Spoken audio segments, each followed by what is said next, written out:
Yes, तो आज हमने स्टार्ट करना है नया chapter which is chapter number 9 का एरिया का internal control system, internal audit का एरिया। ठीक है, तो अब देखो कोई भी ऑर्गेनाइजेशन है वहां पर हमारे पास क्या जरूरी है, कंट्रोल लगाना। कंट्रोल क्यों लगाना?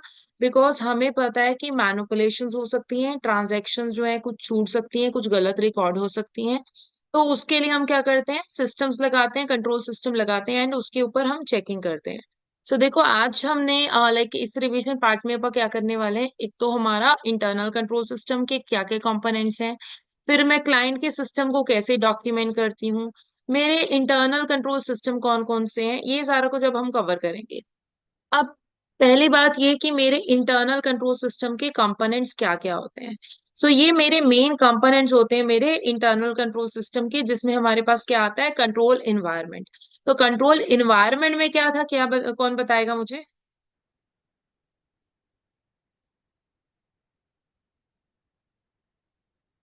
Control environment. ओके चलो। सो बेसिकली कंट्रोल इन्वायरमेंट में क्या है कि मेरी ऑर्गेनाइजेशन का इन्वायरमेंट ही ऐसा हो जिसमें कि हर कोई कंट्रोल को लेके रिस्पॉन्सिबल है। दैट मीन्स कि ऑर्गेनाइजेशन में कंट्रोल को लेके गवर्नेंस कैसे हो रहा है, मैनेजमेंट प्रोसेस कैसे हो रहा है, मतलब कि हमारा फोकस इसमें क्या रहेगा कि हमारे जो सीनियर पोजीशन के लोग हैं उनका एटीट्यूड, उनके एक्शंस कंट्रोल को लेके कैसे हैं, वो कंट्रोल को कैसे इम्प्लीमेंट, मॉनिटर, डिजाइन कैसे करते हैं। अब यहाँ पर मतलब मैं ये देखती हूँ कि इसकी मेरी मैनेजमेंट, मतलब कि हम ये मानते हैं कि अगर सीनियर मैनेजमेंट ही अगर कंट्रोल को लेके कंसर्न नहीं है तो फिर जूनियर्स कैसे होंगे। सो this is regarding the control environment. फिर उसके बाद मेरा क्या आता है, रिस्क असेसमेंट प्रोसेस, मतलब कि ऑडिटर को पहले क्लाइंट के यहाँ पर जाते से हर एंटिटी का, मतलब मेरे क्लाइंट का रिस्क मैनेजमेंट प्रोसेस को आइडेंटिफाई करना चाहिए। दैट मीन्स वो ये देखेगा कि मेरे क्लाइंट के यहाँ कौन कौन से बिजनेस रिस्क अराइज हो सकते हैं एंड उन रिस्क का क्या सिग्निफिकेंस है, how important those risk are, and based on that he will be addressing those risk. तो बेसिकली ऑडिटर को ये जानना जरूरी है कि वहां पर प्रोसेस कैसे हो रहा है, रिस्क को कैसे असेस किया जा रहा है, तभी उसके बेस पे रिस्क की इंपॉर्टेंस के बारे में पता चलेगा एंड देन फिर कैसे मैनेजमेंट रिस्क को मैनेज करके चलती है।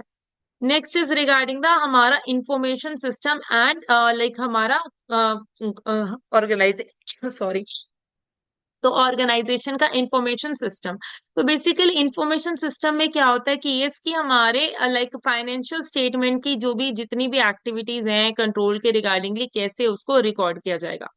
अब इसमें लाइक क्या क्या है, कैसे हमने उसको रिकॉग्नाइज करना है, कैसे उसको रिकॉर्ड करना है, कैसे अकाउंटेबिलिटी आएगी, मतलब मॉनिटरिंग का प्रोसेस, कैसे इंफॉर्मेशन एक लेजर से दूसरे लेजर में जाएगी, वो सारी चीजें जो है इसमें कवर होती हैं।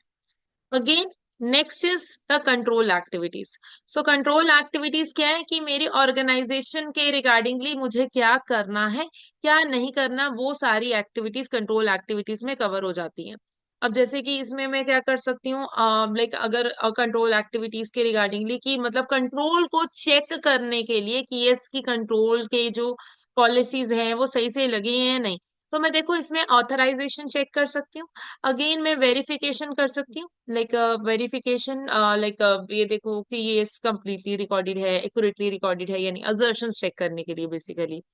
तो फिजिकल लॉजिकल चेक भी कर सकते हैं, वो भी कंट्रोल एक्टिविटीज में आती हैं।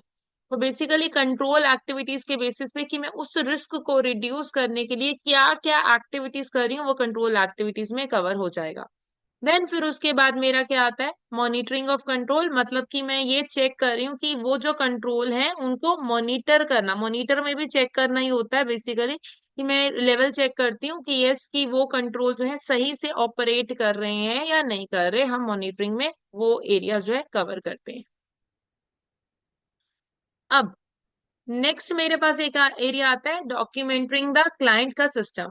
तो डॉक्यूमेंटिंग क्लाइंट सिस्टम में क्या आता है, मतलब कि मैं क्लाइंट के सिस्टम कैसे चले हुए हैं उनको रिकॉर्ड करना। दैट मीन्स कि ऑडिटर क्या करता है, क्लाइंट के कंट्रोल सिस्टम को डॉक्यूमेंट करता है आपने।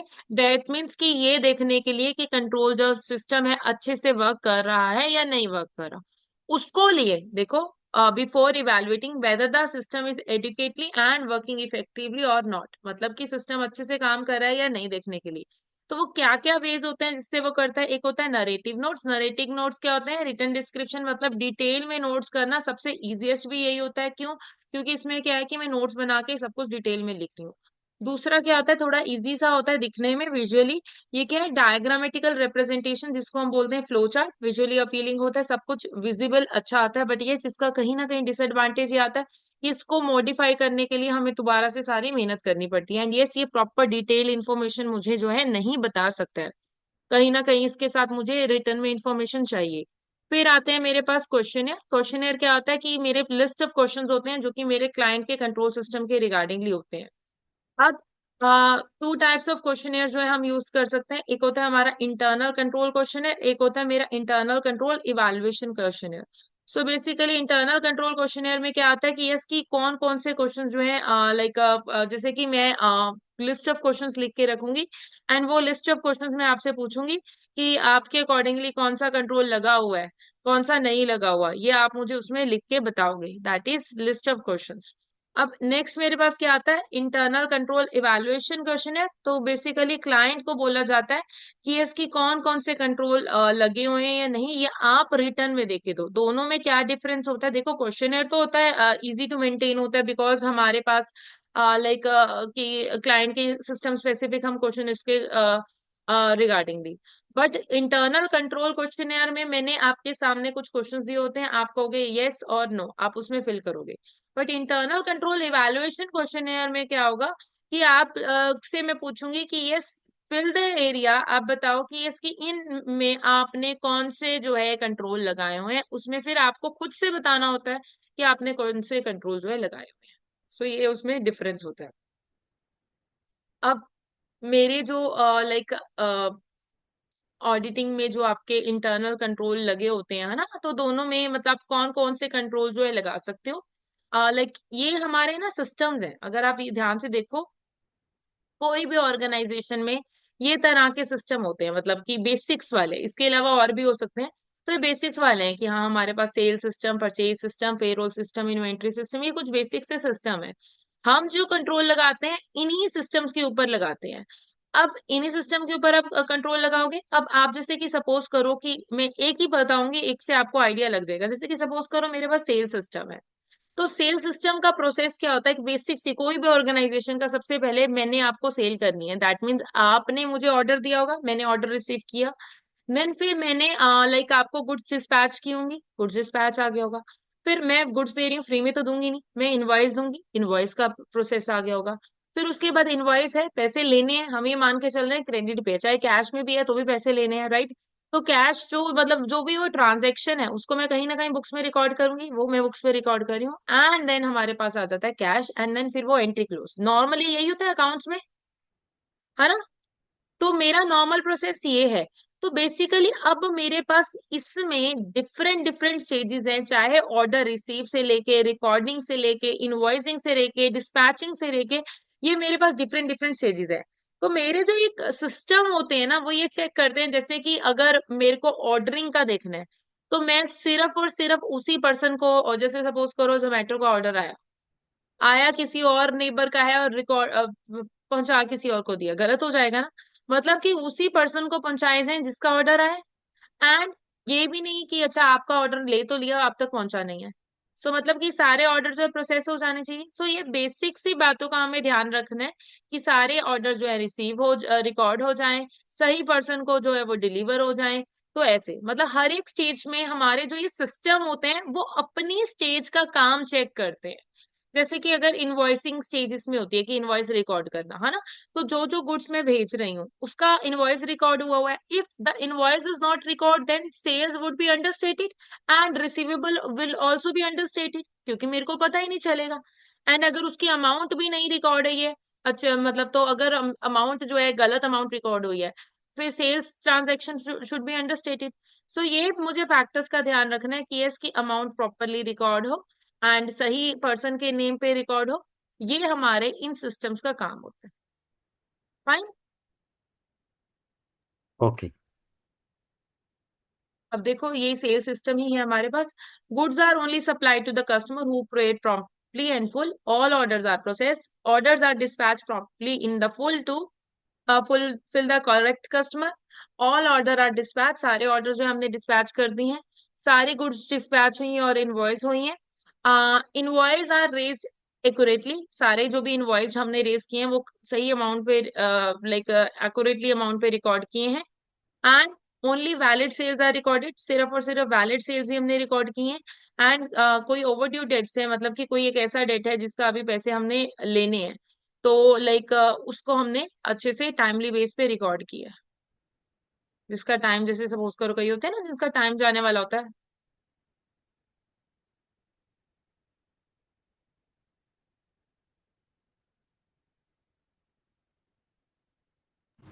Yes. अब नेक्स्ट इज परचेज सिस्टम। जैसे परचेज सिस्टम है, हम परचेज सिस्टम में क्या कर सकते हैं, जैसे परचेज सिस्टम है, परचेज में भी हम यही करेंगे कि जो जो परचेजेस हैं सही पर्सन के नेम पे रिकॉर्ड हुई है ना, और सही प्राइस पे सही अमाउंट पे रिकॉर्ड हुई है।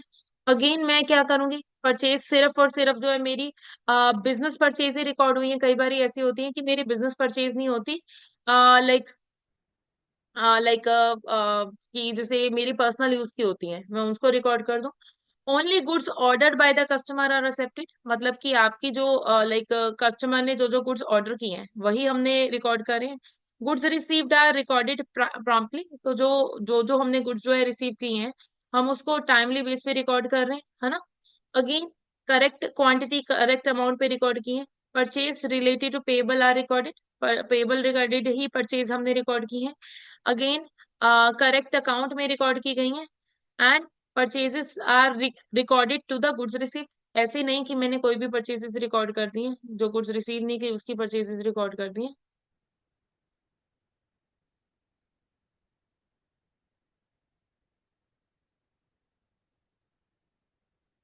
फाइन।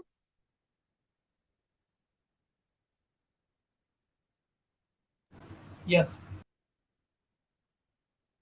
पेरोल है, पेरोल क्या होता है, सैलरी रिलेटेड सिस्टम, है ना।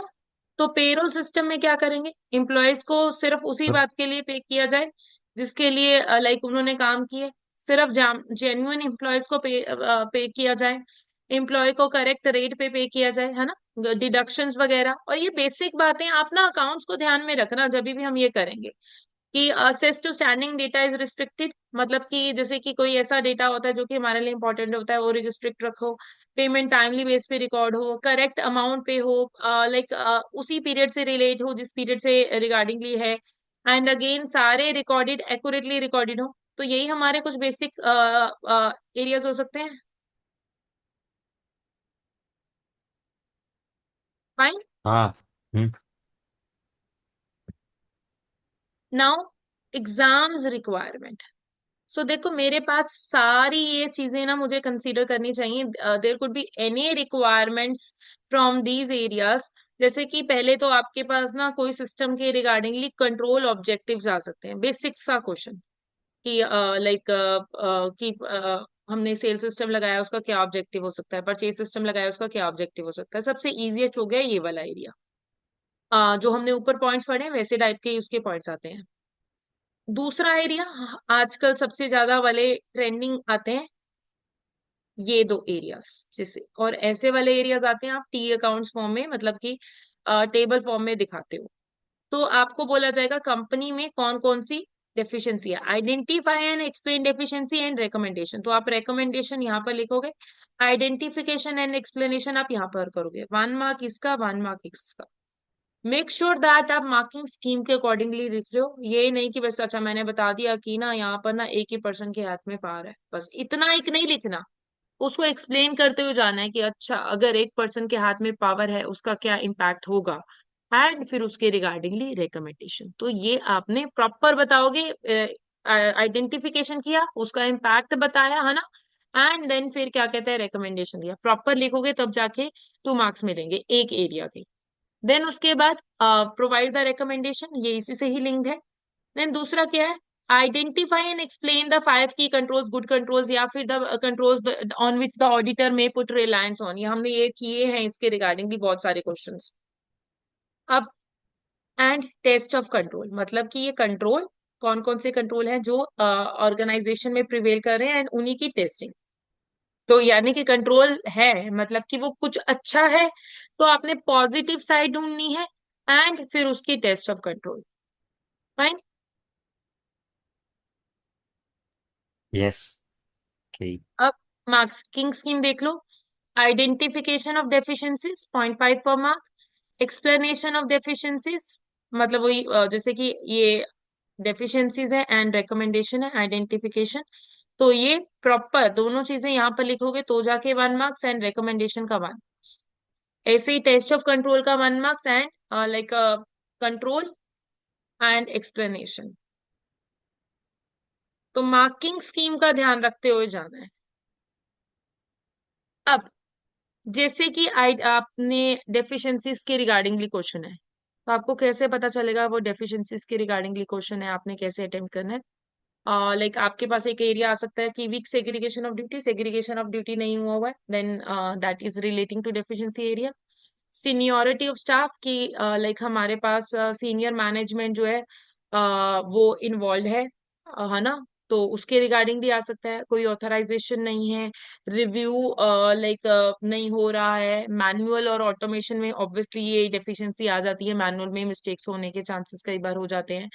एंड कई बार कुछ एरियाज होंगे क्वेश्चन में आपके पास जहां पर नो नो ऐसे वाला कुछ, ये नहीं था, ये नहीं होगा, या ऐसा कुछ। सो ये, या फिर डॉक्यूमेंटेशन रिगार्डिंगली कहीं बोला जाएगा कि यस ये डॉक्यूमेंटेशन नहीं लिया, या कुछ भी। तो ये सारे एरियाज क्या है, डेफिशिएंसीज की हिंट्स है। ठीक है, तो आप क्वेश्चन में ये की एरियाज, इसको मैं की एरियाज बोलूंगी, इनके ऊपर ध्यान देना कि क्वेश्चन में अगर ये वर्ड्स हैं दैट मीन्स वो डेफिशिएंसीज का पॉइंट ढूंढ रहे हैं। वैसे डेफिशिएंसीज ढूंढना डिफिकल्ट नहीं है, बट स्टिल ये कुछ कुछ की एरियाज के एग्जांपल है। नाउ एक्सप्लेनेशन कैसे करोगे, जैसे कि मैंने आपको बोला कि आइडेंटिफिकेशन और एक्सप्लेनेशन दोनों पॉइंट्स चाहिए।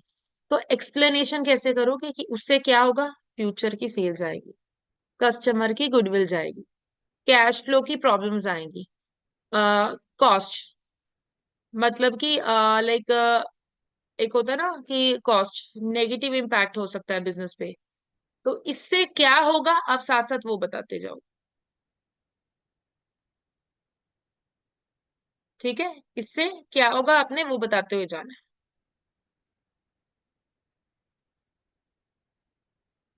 अब नेक्स्ट, हर एक सिचुएशन में यहाँ पर आइडेंटिफिकेशन दे दिया और उसका इम्पैक्ट दे दिया, साथ में इस तरफ हमने रिकमेंडेशन देनी है। सो लाइक जो डेफिशिएंसीज हैं आपने सिर्फ ये नहीं बोल देना ये डेफिशिएंसी है, no, you will be adding something extra, like you know कि कुछ ना कुछ एक्टिविटी करोगे, या फिर आप मैनेजमेंट को बोलोगे कि यस कि ये कर देना चाहिए। अगेन लाइक आप ये बोल सकते हो कि yes on a more frequent basis, जैसे कि हमारे क्वेश्चन में हो सकता है कि साल में एक बार वो पर्सन आ रहा है, 6 महीने में एक बार आ रहा है, तो आप मोर फ्रीक्वेंट बेसिस की एग्जांपल उसमें दे सकते हो। सो दीज आर द सम की आइडियाज जो कि हमें बता रहे हैं कि लाइक ये डेफिशिएंसीज की तरफ जा रहे हैं, फ्रीक्वेंसीज से रिलेटेड। फाइन।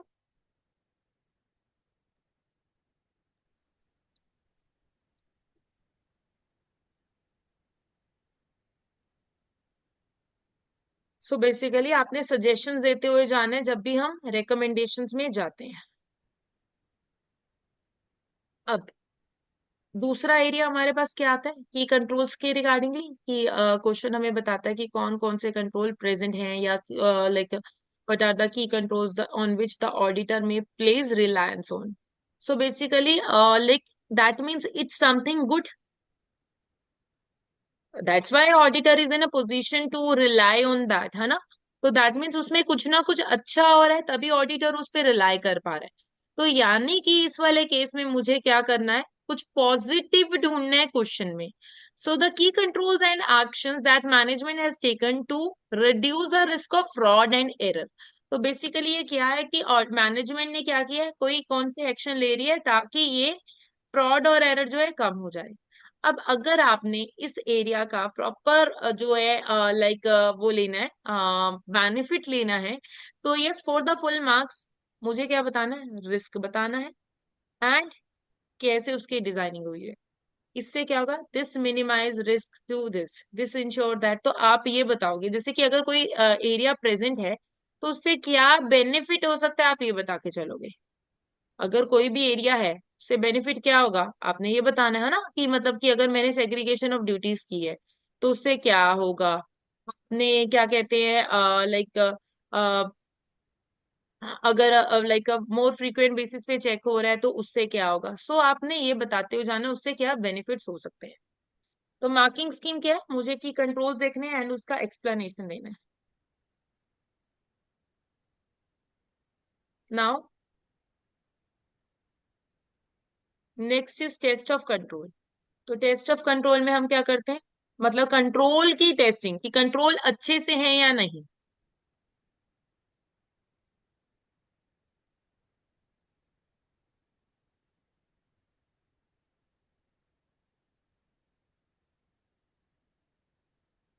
तो मुझे ये चेक करना है, तो उसके लिए मैं क्या करूंगी, मैनेजमेंट से इंक्वायरी करूंगी, ऑब्जर्व करूंगी खुद से कि वो प्रोसेस जो है अच्छा चल रहा है या नहीं, या प्रोसेस लगा हुआ है या नहीं, या एक्टिविटी सच में हो रही है या नहीं।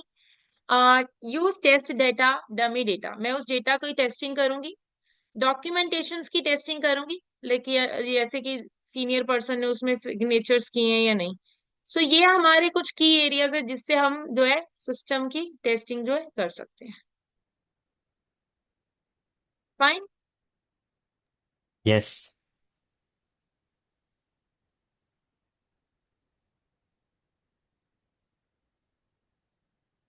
अब नेक्स्ट बहुत अच्छा एंड बहुत इम्पॉर्टेंट एरिया है, सब्सटैंसिव प्रोसीजर। ठीक है, तो पूरे सिलेबस एरिया में एक ऐसा एरिया है जो कि मिनिमम लाइक गारंटी वाला हम बोल सकते हैं कि 10 नंबर वाला तो मैं कह ही सकती हूँ कि इसकी ये आएगा। एंड ज्यादा हो जाए तो कोई लिमिट नहीं है। तो 10, 11, 12 है ना, ये एरियाज में ये टेस्ट हो सकता है।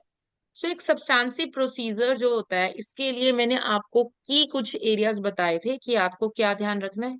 A plus S SP. Plus, ठीक है, A is your action, S is your source and P is your purpose, जिसको हम ऑब्जेक्टिव भी बोल देते हैं। तो एक अच्छे प्रोसीजर के क्वेश्चन के लिए हमें क्या चाहिए, action plus source plus purpose, तीनों एरियाज चाहिए। तो अगर तीनों नहीं है, लाइक तो वो नहीं हो सकते। तो बेसिकली क्वेश्चन किस तरह से आ सकते हैं आपको, describe substantive procedure to verify, describe the substantive procedure the auditor should verify in order to obtain the sufficient appropriate evidence in relation to X Y Z, जो भी वो एरिया है। ठीक है, तो आपका जो भी आपका प्रोसीजर होगा, आपको बस एक बात ध्यान रखना है कि तीनों एरियाज होने चाहिए। एंड 1 मार्क पर प्रोसीजर, एंड प्रोसीजर लाइन छोटी है या बड़ी है डजेंट मैटर, बट क्या मैटर करता है, A plus S plus, like normally we mention that कि यस इसकी लेंथ 2.5 to 3 लाइन्स होनी चाहिए तो जाके मिलेगा, इसमें ऐसा कुछ नहीं है, but action plus source plus purpose होना चाहिए। Action is your verb, source is your source of evidence, P is your purpose जो कि हमारा क्या होता है, असर्शन। फाइन। अब आपके जो एक्शंस हैं उसमें ना हमारे पास कुछ की एरियाज आ जाते हैं, ए ई आई ओ यू के उससे भी कर सकते हो। वैसे मैंने आपको कुछ कीवर्ड्स भी लिखाए थे कि कंफर्म, री परफॉर्म, रिकैलकुलेट, रिव्यू, ठीक है, obtain, obtain. Inspect, discuss, reperform. Recalculate. Discuss, recalculate, review, analyse, हाँ। तो इंक्वायर। सो ये कुछ कीवर्ड्स हैं, ऑब्टेन, कंफर्म, ये कुछ कुछ कीवर्ड्स हैं, है ना। तो यानी कि एक तो हमारा हो गया एनालिटिकल प्रोसीजर एरिया, दूसरा हमारा इंक्वायरी एंड कंफर्मेशन एरिया, है ना। तीसरा इंस्पेक्शन, इंस्पेक्शन हमेशा होता है डॉक्यूमेंट्स पे, इंक्वायरी एंड कंफर्मेशन होता है पीपल पे, ये होता है पास्ट ईयर फिगर्स या इंडस्ट्री या फिगर्स। ये रिकैलकुलेट किस पे होता है, यही जो कैलकुलेशन हुई हुई है उस पे। Analytical procedure. रिकैलकुलेटर कहाँ पे होगा, जो कैलकुलेशन ऑलरेडी हुई हुई है। रीपरफॉर्म उस काम पे होगा जो ऑलरेडी काम हो चुका है, वो स्टेप जो हो चुका है। ऑब्जर्व में क्या करती हूँ, लाइव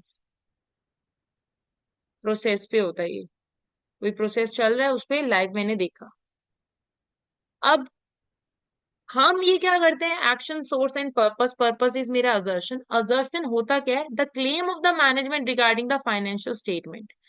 तो ऑडिटर का काम क्या है कि ये चेक करना कि यस कि ये जो असर्शन है वो ठीक है या नहीं, मतलब कि मैनेजमेंट ने जो क्लेम किया है फाइनेंशियल स्टेटमेंट को प्रिपेयर करते टाइम कि they are completely recorded, transactions are accurately recorded, transaction are like recorded in the correct period. So जो मैनेजमेंट ने जो असर्शन जो किए हैं वो लाइक सही है या नहीं, उसको चेक करने के लिए। assertion are verified by the auditor by applying the substantive procedure। अब assertion में दो एरियाज में डिवाइड कर सकती हूँ, एक होती है स्टेटमेंट ऑफ फाइनेंशियल पोजीशन यानी कि बैलेंस शीट की assertion। बैलेंस शीट्स में देखो हमारे क्या आते हैं, एसेट्स एंड लायबिलिटी और इक्विटी बेसिकली।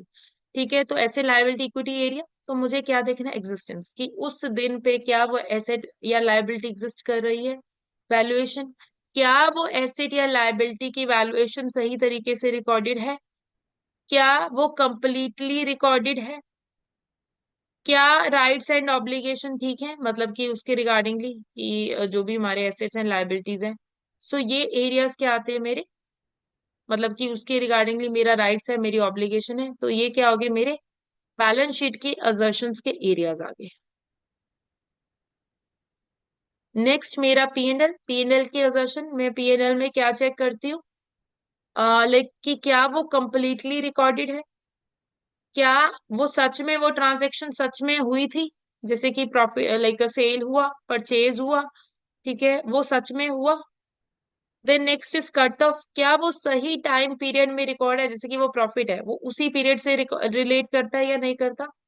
क्लासिफिकेशन, क्या वो सही हेड के अंदर रिकॉर्ड हुआ है या नहीं हुआ, जैसे कि रेवेन्यू एक्सपेंस या मतलब कैपिटल एक्सपेंस, जैसे उन एरियाज के रिगार्डिंगली कॉस्ट ऑफ सेल्स में दिखाना या नीचे दिखाना, सो वो सही उसमें रिकॉर्ड हुआ, एक्यूरेटली रिकॉर्ड हुआ, अमाउंट वाइज वैल्यूएशन वाइज। सो ये एरियाज में क्या कर सकते हैं, लाइक असर्शंस में पी एंड एल के असर्शन के रिगार्डिंगली चेक कर। Fine,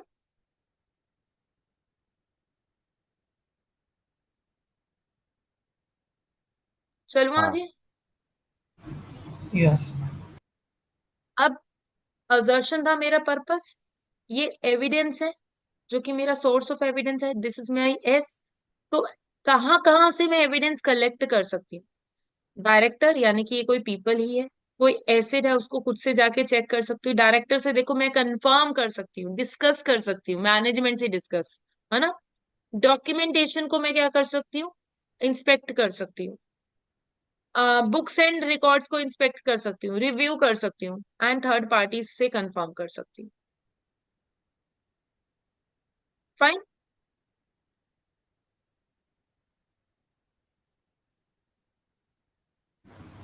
Yes. यस। हाँ।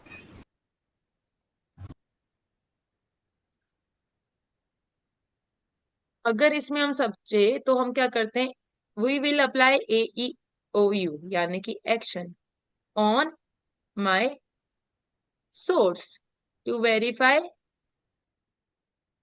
पर्पस। तो वैसे लाइक मैंने तो कभी ये वाला निमोनिक यूज नहीं किया, स्टूडेंट चाहें तो कर सकते हैं, इसीलिए प्रोवाइड किया गया है। मैं नॉर्मली एक्शन सोर्स पर्पस के बेस पे चलती हूँ।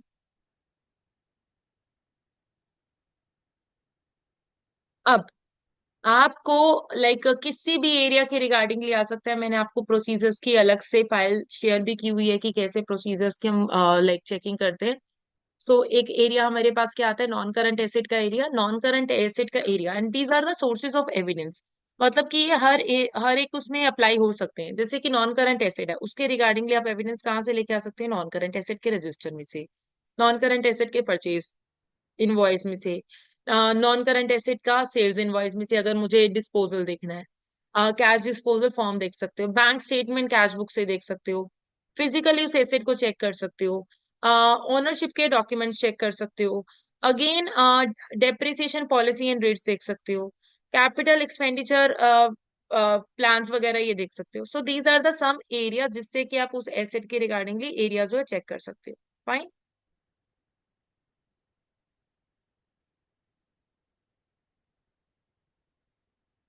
हाँ जी। Yes. हाँ। अब इन्वेंट्री है, this is my current asset, but ये इन्वेंट्री मुझे पता है कि एक ऐसा एसेट है जो कि ना मूव हो सकता है। तो उसमें लाइक मूव होगा तो आएगा जाएगा, मोर फ्रीक्वेंट बेसिस पे आता है, पहली बात। एंड इन्वेंट्री जैसी चीजें जो होती हैं मैं खुद like these items I can check और टेस्ट बाय माय ओन। तो इन्वेंट्री की वैल्यूएशन भी वेरी करती रहती है, तो मुझे एक इस बात का भी ध्यान रखना है। तो एज एज इन्वेंट्री लिस्टिंग, कि कोई ऐसी इन्वेंट्री जिसकी लाइक वैल्यूएशन कम हो रही है।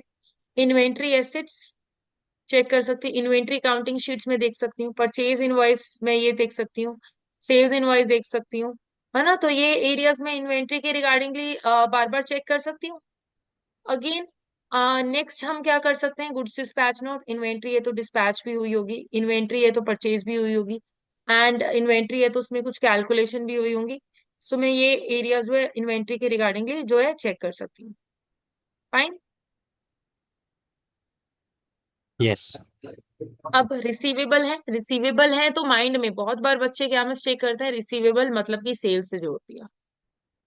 सिर्फ एक या दो पॉइंट आप सेल्स के रिगार्डिंगली, वो भी सेल इनवॉइस से मैच करना, कंफर्म करना, ऐसा सा लिख सकते हो, but receivable is not sale. Right. So sources of evidence क्या है, हम क्या कर सकते हैं, एज रिसीवेबल लिस्टिंग चेक कर सकते हैं कि इसकी कोई ऐसा रिसीवेबल जिसकी वैल्यूएशन कम हो रही है। अगेन गुड्स डिस्पैच नोट्स में देख सकती हूँ, रिसीवेबल सर्कुलाइजेशन लेटर्स चेक कर सकती हूँ, मेरे ईयर एंड के बैंक स्टेटमेंट चेक कर सकती हूँ, लाइक पॉलिसीज चेक कर सकती हूँ रिसीवेबल के रिस्पेक्ट में। So these are the some areas जिससे मैं रिसीवेबल्स का एरिया चेक कर सकती हूँ। नाउ नेक्स्ट आता है मेरे पास bank and cash. Bank and cash का एरिया।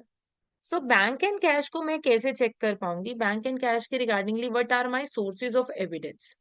तो like that could be the bank का confirmation letter, that could be the bank का रेक, है ना, बैंक से मैंने रेक कर लिया बैलेंस देखने के लिए। बैंक की कैश बुक पासबुक हम देख सकते हैं, एंड बैंक की स्टेटमेंट चेक कर सकते हैं बैंक का बैलेंस चेक करने के लिए। So these are the certain areas of bank का बैलेंस देखने के लिए। फिर मेरे पास आता है पेबल एंड अक्रूवल। ये जस्ट सारे हैं, मतलब ये मेरे सोर्सेज हैं। आपने लाइक जितने भी हमने प्रोसीजर करने हैं ना, तो हमें देखो एक्शन, सोर्स और पर्पस चाहिए। तो देखो अगर मुझे सोर्स जो है क्लियर हो गया, तो पर्पस तो मुझे पता ही है कि मेरे असर्शंस हैं, क्या क्या पर्पस है मैं आपको दिखा चुकी हूँ। मुझे एक्शन क्लियर, मुझे सोर्स क्लियर, ठीक है। एंड लाइक एक्शन तो क्या है, वही वाले कीवर्ड्स हैं, तो मेरा पॉइंट्स इजीली बन जाएंगे। तो but I use to do in my time, जब कभी भी मैंने अपना पेपर दिया, मुझे ये प्रोसीजर बनाने, तो मैं यही करती थी कि मैं ना एक्शन फटाफट जाके साइड पे लिख लिए। आपका तो चलो सेंटर बेस्ड पेपर, मतलब कंप्यूटराइज बेस्ड पेपर है। मैंने जब ट्रिपल अटेम्प्ट किया था, that was a pen paper based area. तो मैंने फटाफट क्या किया कि लाइक अपना जो एरिया है उसको लिख लिया रफ पेपर पे। ठीक, पता ही था आना है ऐसा वाला एरिया, कुछ कुछ एरिया जो होते हैं हमें पता होते हैं आने हैं, तो उसको फटाफट पेपर पे लिख लिया। एंड देन उसके बाद लाइक पर्पस है लिख लिया, एक्शन लिख लिया, एंड सोर्सेस जो टॉपिक आएगा उसके रिगार्डिंगली ऐड ऑन कर लिया। सो जैसे कि अब पेबल्स हैं एंड एक्रूवल्स हैं, ये दोनों क्या है, मेरी लाइबिलिटीज हैं, करंट लाइबिलिटीज है ना। तो अगेन पेबल्स हैं तो मैंने कुछ परचेज किया होगा तो वो होगा। तो एज पेबल लिस्टिंग मतलब कि पहले लाइक एक तो परचेज किया होगा तो सप्लायर होगा, सप्लायर का सर्कुलाइजेशन भी होगा। अगेन परचेज किया होगा तो हो सकता है मैंने ईयर एंड के बाद पेमेंट की हो, तो ईयर एंड की पेमेंट के बाद के लिए कैश बुक क्या एरिया हम चेक कर लेंगे, post year end statement check कर लेंगे। परचेज किया होगा तो गुड्स भी आई होंगी, परचेज किया होगा तो परचेज इनवॉइस भी होगा। परचेज किया होगा तो मतलब लाइक अगर लाइक जैसे मेरे पेबल हैं, तो ये तो है, होता नहीं है कि हम सारे के सारे जो पेमेंट्स हैं हम सेम ही दिन करते हैं। हम पहले वो पेमेंट करेंगे जो कि हमारे लिए अभी इमीडिएट बेसिस पे करनी जरूरी है, फिर उसके बाद कोई और, फिर उसके बाद कोई और, है ना। तो ऐसे ही चलता है हमारा पेमेंट का सिस्टम। तो प्रायोरिटी बेस पे हम देखना शुरू कर देंगे, उस प्रायोरिटी लाइक देखना क्या कहते हैं, एज रिसीवेबल और एज पेबल लिस्टिंग। रिसीवेबल के केस में रिसीवेबल, पेबल के well payable. Now intangible non current asset, intangible non current asset मेरा जो होता है, अगेन इन एरियाज में ना, जो क्योंकि ये देखो है तो ये अकाउंट्स ही, तो इन एरियाज के टाइम पे आप क्या कर सकते हो, माइंड में ना अकाउंट्स जो है वो रख सकते हो। सो मेरे सोर्सेस ऑफ एविडेंस क्या हो सकते हैं, देखो मेरे पास कैपिटल एक्सपेंडिचर, रेवेन्यू एक्सपेंडिचर, ये एरियाज हो सकते हैं। तो मैं क्या करूंगी, break down of the expenditure during the year, जो भी मेरा एक्सपेंडिचर है उसको ब्रेक करके रखूंगी देखने के लिए। अगेन और मैं क्या कर सकती हूँ, परचेज इनवॉइस में चेक कर सकती हूँ। अगेन मैं और क्या कर सकती हूँ, लाइक है ना, बैंक स्टेटमेंट, कैश बुक देख सकती हूँ। अगेन मैं टाइम शीट देख सकती हूँ। मैं एक्सपेंडिचर का डेवलपमेंट प्लान देख सकती हूँ। मैं कैश फ्लो की फोरकास्ट देख सकती हूँ। So these are the areas जो कि मैं यूज कर सकती हूँ अपने लाइक चीजों को देखने के लिए। Non current liabilities, non current liability है मतलब लोन लिया है, लोन लिया है तो कैश में आया भी होगा, लोन लिया है तो कोई एग्रीमेंट भी होगा, लोन लिया है तो हो सकता है कि मेरे एग्रीमेंट में कोई कॉवेनेंट्स भी अटैच हो, लोन लिया है तो लाइक कैश बुक पासबुक होगा, लोन लिया है तो क्या कहते हैं, बैंक से अगर लिया है तो कोई कंफर्मेशन लेटर होगा या थर्ड पार्टी का जो कंफर्मेशन लेटर होगा। So these could be my sources of evidence.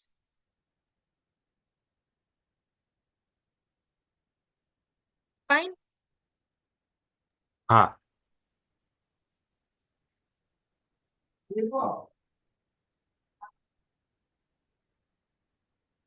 Now next is मेरे पास क्या आ जाता है एरिया, लाइक रेवेन्यू। तो ये देखो ऑलमोस्ट हमारे जितने भी एरियाज टेस्ट हो सकते हैं ना, हम वो सबके लाइक सोर्सेज जो है देख रहे हैं। जैसे कि एक एरिया मेरे पास क्या आएगा, रेवेन्यू कंट्रोल अकाउंट, रेवेन्यू मतलब कि रेवेन्यू के रिगार्डिंगली कोई अकाउंट हो सकता है। रेवेन्यू लाइक यानी कि मेरे पास सेल्स डे बुक्स हो सकती है, रेवेन्यू यानी कि उसके रिगार्डिंगली इनवॉइस हो सकता है, रेवेन्यू यानी कि मतलब क्या कहते हैं, गुड्स गई हैं तो गुड्स गई हैं तो डिस्पैच नोट भी होगा। रेवेन्यू लाइक मेरे पास सेल्स का ऑर्डर आया होगा तभी। रेवेन्यू है तो मतलब कस्टमर है, कस्टमर से भी कंफर्म कर सकते हैं। तो दीज आर सर्टेन एरियाज जिससे मुझे कंफर्मेशन मिल सकती है, and I have to find out each and every single area जो कि लाइक जो कि हम यूज कर सकते हैं अपने रेवेन्यू के regarding.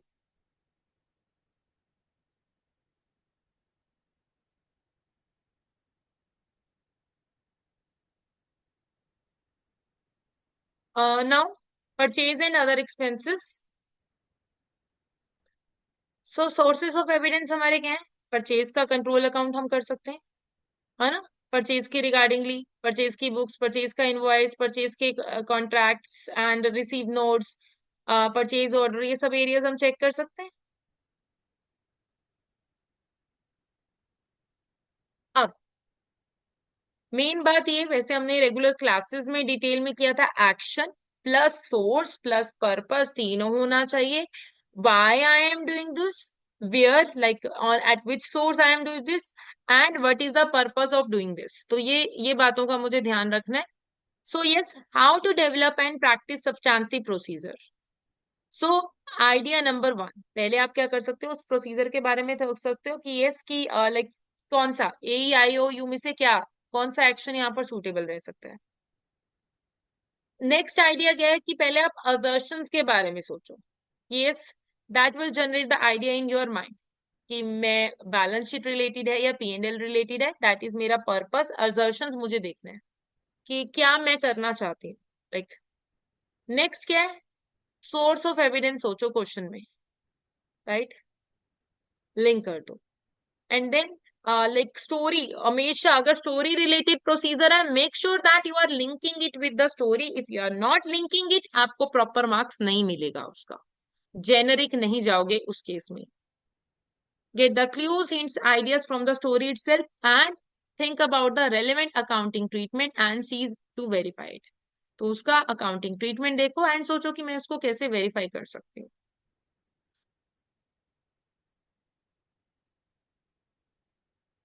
Anything till now? No ma'am.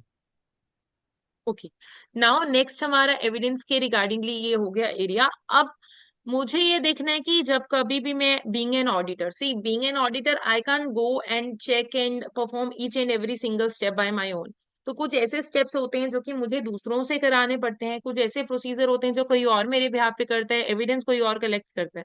So that means I have to rely on the work of other. Other could be internal auditor, other could be the experts. So कोई भी हो सकता है. तो मुझे जब किसी और के काम के ऊपर बिलीव करना है तो उससे पहले मुझे क्या फैक्टर्स कंसीडर करने हैं. So there are two types of expert and auditor में यूज. पहला क्या है, मैनेजमेंट एक्सपर्ट. दूसरा क्या है, auditor expert. Management expert means management का पर्सन. तो वो थोड़ा सा कम रिलायबल होगा because that person is someone who is hired by the management और उनके बिहाफ पे काम कर रहा है. तो वो कहीं ना कहीं इंटरनल एरिया आ गया. So an employee of the client of the someone engaged by the auditor client who has expertise that is used to assist in the preparation of financial statement. ये क्या हो गया, मैनेजमेंट एक्सपर्ट. दूसरा क्या होगा, auditor expert. An employee of the audit firm or someone engage by the audit firm to provide sufficient appropriate evidence. ये क्या है, ऑडिटर एक्सपर्ट मतलब कि ऑडिट फर्म का एम्प्लॉय या फिर ऑडिट फर्म से हायर किया गया कोई पर्सन जो कि एविडेंस प्रोवाइड करने के लिए बैठा है. अब मैम, यस, जो ये मैनेजमेंट का एक्सपर्ट होता है वो मैनेजमेंट लाते हैं.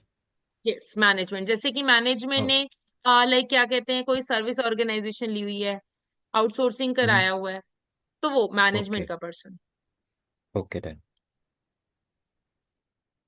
नेक्स्ट हमारे पास क्या आता है, relying on the work of auditor expert.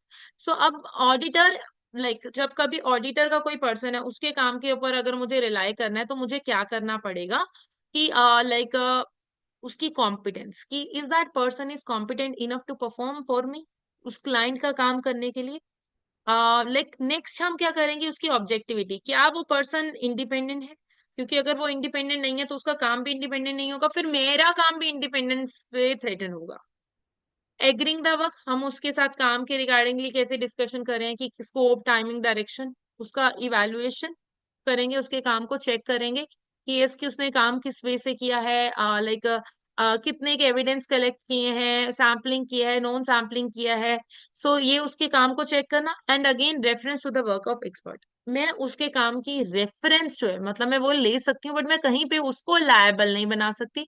मैं कहीं पे ये मेंशन नहीं कर सकती कि इस एविडेंस के लिए वो पर्सन जो है रिस्पॉन्सिबल है. In the and I would be the one who would be responsible for each and everything, कोई और नहीं.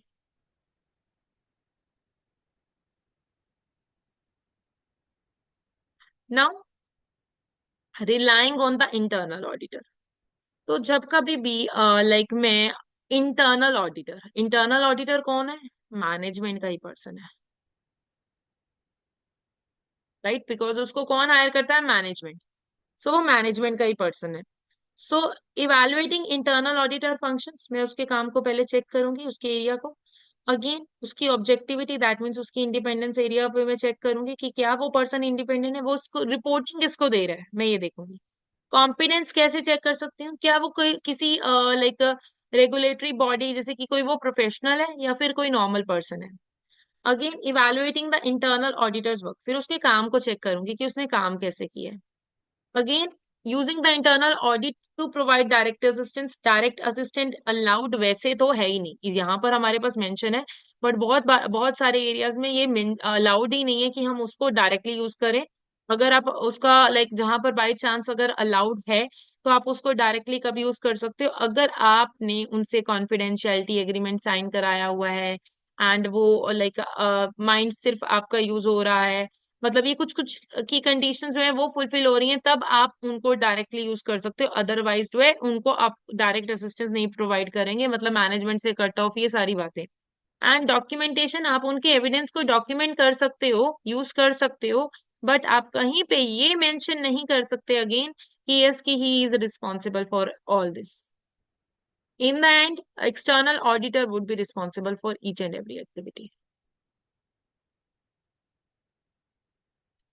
अब यूजिंग ऑफ सर्विस ऑर्गेनाइजेशन मतलब कि हमारे क्लाइंट ने आउटसोर्सिंग कराई है.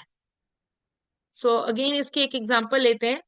Like many companies use service organisation to perform the business function such as. बहुत सारी कंपनीज यूज करते हैं इन सर्विस ऑर्गेनाइजेशन को, जैसे कि पेरोल प्रोसेसिंग का काम, रिसीवेबल कलेक्शन का काम, पेंशन प्रोसेसिंग का काम. सो ये सारे काम कौन कराते हैं, हमारे सर्विस ऑर्गेनाइजेशन के लोग जो है कराते हैं.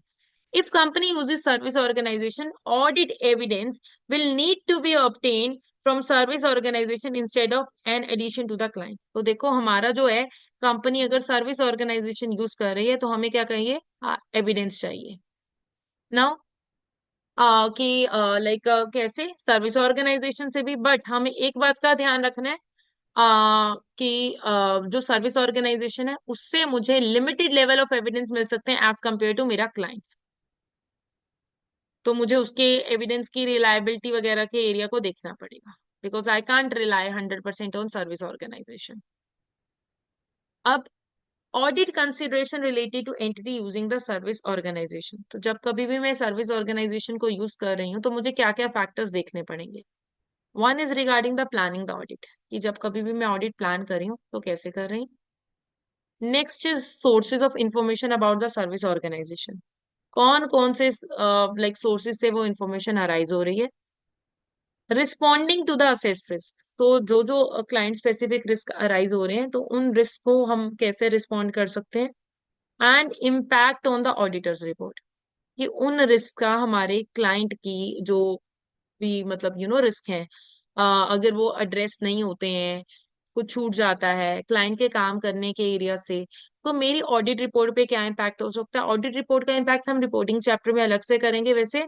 तो मतलब कि क्या मुझे अपना ओपिनियन क्या हम मॉडिफाई करें, सो हमें ये देखना है, मतलब कि मैं पहले प्लान करूंगी, फिर उसके बेसिस पे इंफॉर्मेशन ग्रैब करूंगी, फिर रिस्क को रिस्पॉन्ड करूंगी एंड देन इम्पैक्टिंग। फाइन।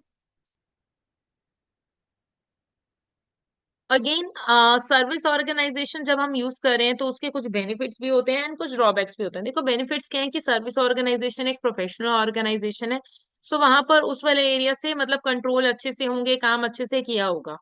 तो मैं इस वे में उन पे बिलीव कर सकती हूँ एंड उनके पास मैनिपुलेशन करने का इंटेंशन नहीं होगा। बट अगेन डिसएडवांटेज भी ये हो सकता है दैट कि अगर सर्विस ऑर्गेनाइजेशन कोई है तो मेरे पास लाइक मैं सर्विस ऑर्गेनाइजेशन से लाइक एविडेंस जो है लाइक हो सकता है ना कलेक्ट कर पाऊं, बिकॉज सी मेरे क्लाइंट के ऊपर तो है, बट लाइक उनके ऊपर तो मेरे पास नहीं है ना, कि मैं उनसे हर तरह का एविडेंस मांग सकूं, so that could be the issue. Yes. Now next is automated tools and techniques. अब देखो क्लाइंट के यहाँ पर टेस्टिंग करना, कंट्रोल टेस्ट करना बहुत जरूरी है कि कंट्रोल अच्छे से लगे हैं या नहीं, इंफॉर्मेशन सही से पास ऑन हो रही है या नहीं, ये बहुत जरूरी है।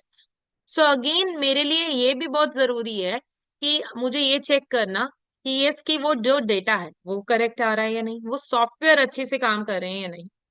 सो like first is test data. Test data means involves the auditor submitting the dummy data into client के सिस्टम में, ताकि ये देखना कि जो क्लाइंट का सिस्टम है वो डेटा को करेक्टली प्रोसेस कर सकता है या नहीं।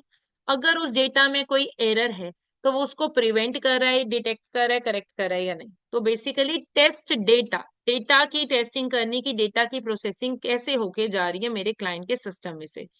अब अगेन ये मेरे दो तरह के होते हैं, live data testing, dead data testing, दो तरह की टेस्टिंग होती है। तो बेसिकली मुझे यस। ये देखना है कि क्लाइंट के यहाँ से टेस्टिंग कैसे, मतलब सिस्टम कैसे काम कर रहा है। तो लाइव और डेड में क्या डिफरेंस होता है, देखो लाइव में मैं क्या कर रही हूँ, उसी टाइम पे जो प्रोसेस है के ड्यूरिंग होता है। प्रोसेस के ड्यूरिंग होता है। तो इसका और बेनिफिट अपने आप में क्या है कि लाइव बेसिस पे कर रही हूँ, तो लाइक मतलब क्या कोई कहते हैं कि हमारे सिस्टम एरर में होगी तो पता चल जाएगा। पता चल जाएगा, correct. But again dead data testing का क्या होता है फायदा, कि यस कि मेरे क्लाइंट के सिस्टम को रूटीन रेकरिंग बेसिस पे जो है वो डिस्टर्ब नहीं करता है। सो ये उसका बेनिफिट है। तो हर एक लाइक हर एक मेथड का अपना लाइक जो है पर्टिकुलर बेनिफिट होता है। नाउ नेक्स्ट क्या होते हैं, हमारे पास ऑडिट के सॉफ्टवेयर होते हैं। तो ऑडिट सॉफ्टवेयर की अगर मैं बात करूं कि कौन कौन से हमारे पास क्लाइंट के ऑडिट के सॉफ्टवेयर होते हैं, सो ये ऑडिट सॉफ्टवेयर का पहले तो काम क्या होता है, क्लाइंट के सिस्टम को इंटेरोगेट कर, कि क्लाइंट का सिस्टम अच्छे से चल रहा है या नहीं, उसकी इंटेरोगेशन के लिए हम ऑडिट सॉफ्टवेयर लेके आते हैं। सो यस अब ये दो तरह के होते हैं again, of the shelf and bespoke। Of the shelf कौन से होते हैं, बने बनाए, ठीक है। ऑफ द शेल्फ बने बनाए, and bespoke that means the customise. तो अगेन दोनों के अपने अपने प्रोज एंड कॉन्स होंगे, है ना। लाइक बने बनाए का क्या बेनिफिट होगा कि इसकी कॉस्टली कम पड़ेगा, बट लाइक कस्टमाइज का क्या बेनिफिट होगा, मैं क्लाइंट के स्पेसिफिक सॉफ्टवेयर जो है वो बनाऊंगी।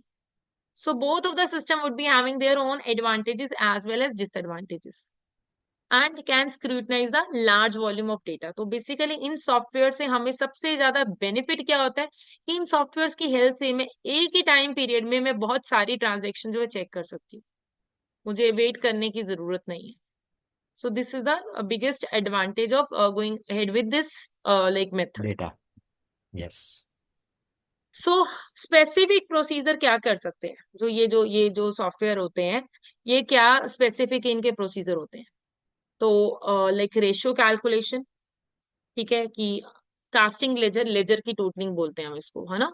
रिकैलकुलेशन की कोई एरिया है जहां पर हमें लग रहा है कि लाइक रिकैलकुलेट करना है, हम रिकैलकुलेट कर सकते हैं। रिपोर्ट प्रिपरेशन का काम जो है वो ये कर सकते हैं। अगेन नेक्स्ट और क्या इसमें काम होता है, स्ट्रैटिफिकेशन, स्टेटा टेस्टिंग, है ना। डेटा में कोई चेंजेस हैं वो देखना, लेटर्स कस्टमर को भेजना, सैम्पलिंग करना। सो ये कुछ अगेन बेनिफिट्स होते हैं कि जो मैं इस वे से जो है कर सकती हूँ, इन इन सॉफ्टवेयर की हेल्प से जो है कर सकती हूँ। अब अ, और मेरे पास क्या क्या ये टाइप्स हैं, एक आ गया मेरे पास इंटीग्रेटेड टेस्ट फैसिलिटीज। इंटीग्रेटेड, अच्छा, तो इंटीग्रेटेड टेस्ट फैसिलिटीज में क्या है कि मैं अपने क्लाइंट के सिस्टम में डेटा जो सिस्टम है इंटीग्रेट कर रहा हूँ, है ना। तो उससे क्या होगा कि लाइक उसी टाइम पीरियड में मैं चेक कर रहा हूँ कि इसकी मेरे क्लाइंट के यहाँ पर लाइक काम कैसे चल रहा है, सिस्टम कैसे वर्क कर रहा है। अगेन एम्बेडेड, इनबिल्ट सॉफ्टवेयर कर दिया। अगेन इसमें क्या होता है एम्बेडेड सॉफ्टवेयर्स में कि देखो लाइक हमने जब देखा था क्लाइंट का स्पेसिफिक एरियाज, तो कई बार क्या होता है कि हमारे क्लाइंट के सिस्टम में डिस्ट्रप्शन होती है, याद है वो पॉइंट्स की हमारे यहाँ पर डिस्ट्रप्शन को रोकने के लिए कि हम क्या करते हैं कि जब नीड हुआ उसको सिस्टम को ऑन कर दिया, ऑफ कर दिया, हाँ. ठीक है, वो ये हो गई। Hmm. And audit around the computer के सिस्टम के टेस्ट कंट्रोल्स वगैरह वो सारी चीजें जो हमने चेक की। सो ये तीन तरह Check. की हमारी कंप्यूटर असिस्टेड टेक्निक्स होगी। फिर उसके बाद मेरे पास क्या आता है डेटा एनालिटिक्स। डेटा एनालिटिक्स क्या है, डेटा को एनालाइज करना, ठीक है। विद दैट कि मैं पैटर्न्स देखूंगी एंड देखूंगी कि कहीं से कोई इनकंसिस्टेंसी तो नहीं आ रही, कहीं से कोई डेटा जो है लाइक लाइक आगे पीछे तो नहीं हो रहा, है ना। मतलब कि लाइक किस इंफॉर्मेशन से आ रहा है उसके बेस पे इंफॉर्मेशन एक्सट्रैक्ट करती हैं एंड ट्रेंड्स देखती हूँ, पैटर्न देखती हूँ और बिग डेटा के साथ ये लिंक करते हैं। कस्टमर्स की डिमांड्स हम इससे एनालाइज कर सकते हैं। So this is the main purpose of data analytics tools. So data analytics is the science and art of discovering, analyzing pattern, deviation and inconsistency। कहीं पे कोई inconsistency आ रही है वो देखना, and extracting the useful information, उससे कुछ information extract करना जो कि उस audit के matter से relate करता होगा। फिर क्या आता है मेरे पास बिग डेटा। बिग डेटा क्या है, लार्ज और complex amount of data. Big data क्या होगा, जिससे क्या होगा मेरा ऑडिटर जो है कुछ ना कुछ प्रोसीजर्स कर पाएगा एंड डेटा सेट्स जो है देख पाएगा। अब डेटा एनालिटिक्स के क्या एडवांटेजेस हो सकते हैं। Easy to use, if friendly to to the auditor and the my client, can give data in appropriate time, can coordinate with client when frequently in the year. ठीक है, and disadvantages.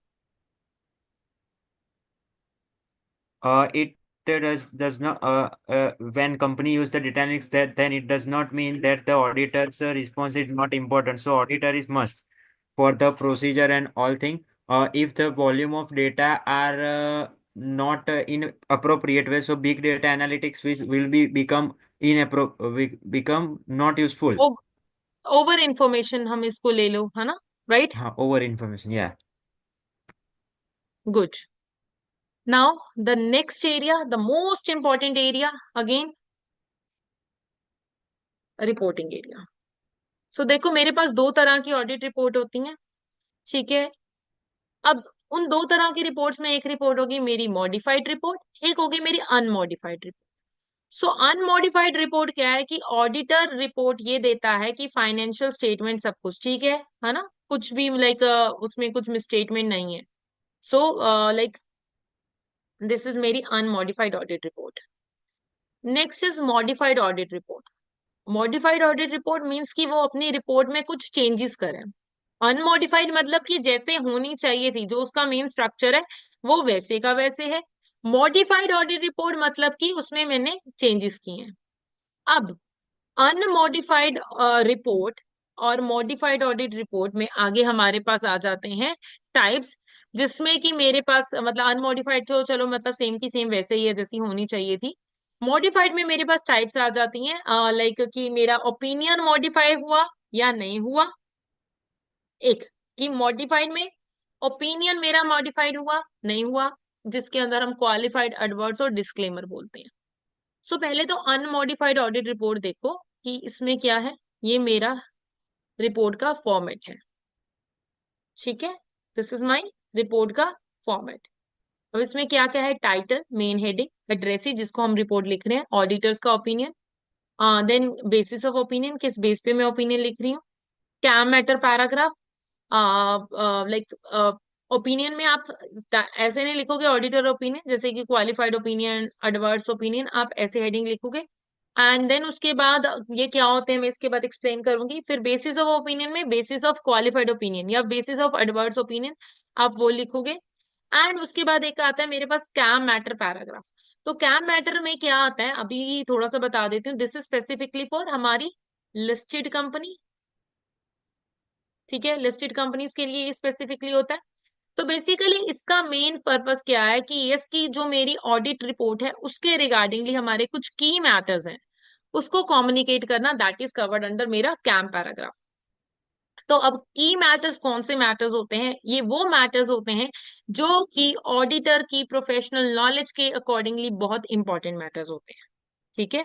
Auditor को ये लगता है कि ये judgement के accordingly important है, एंड ये वो मैटर्स में से होते हैं जो कि ऑलरेडी हम दोस्त चार्ज विद गवर्नेंस को बता चुके होते हैं। ये नहीं कि नहीं बताया, नहीं। These are selected from those matters which are already communicated to those charge with governance, but they are the matters which are most significant according to the auditor's professional judgement. जैसे कि like you know highly risky areas. अब non listed companies के लिए compulsory नहीं है, but yes if they want to they can request and the management and again they can like add on this paragraph. तो again जब ये cam paragraph आएगा आप क्या बोलोगे कि क्यों ये मैटर कैम में आ रहा है, एंड लाइक हमें क्यों लगता है कि ये मैटर इंपॉर्टेंट है, एंड हमने इस ऑडिट की ड्यूरेशन में उसको कैसे एड्रेस किया। तो अब कैम में कौन कौन से एरियाज आ जाते हैं, एक तो हाईली रिस्की एरियाज जो कि मैनेजमेंट के लिए लगता है कि इसकी यहाँ पर सिग्निफिकेंट रिस्क हो सकते हैं। सिग्निफिकेंट जजमेंट वाले एरियाज वो मेरे कैम में आ जाते हैं। तो अगेन इसकी एग्जांपल की देखूं मैं क्या क्या एग्जांपल्स हो सकते हैं, गुडविल की कैलकुलेशन हो गया, फेयर वैल्यूएशन की कैलकुलेशन रिगार्डिंगली हो गया, फ्रॉड रिलेटेड रिस्क वाले एरियाज हो गए, रेवेन्यू रिकॉग्नाइजेशन हो गया, नया सिस्टम इम्प्लीमेंट किया गया हो गया। तो मतलब ये सारे क्या है, आप अकाउंट्स वाइज से सोचो, ये वो एरियाज है जहां पर हमारी कैलकुलेशन बहुत ज्यादा है, ठीक है, बहुत कॉम्प्लेक्स एरियाज हैं। तो यानी कि यहाँ पर जजमेंट लगेगी।